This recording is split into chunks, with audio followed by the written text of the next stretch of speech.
High converting copy and high converting website. So yung high converting copy, yun daw yung content, marketing content na kung saan ah nagagawa mong mag call to action o mapipilitan yung bumasa na mag-avail o tignan yung product mo, minsan mag-try nung product mo. So yun yung high converting copy. From leads, nagiging customer mo na sila. You convert them into customer. So yun ang ibig sabihin ng high converting copy.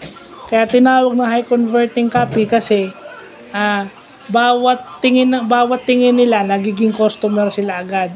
Yung high converting websites, those are websites with high converting copy. So magkasama yung internet principle at saka yung marketing principle into one. So again, another electronic commerce term, no? Na dapat magkasama yung ComSci at saka business administration sa mga ganitong event. So yun lang po.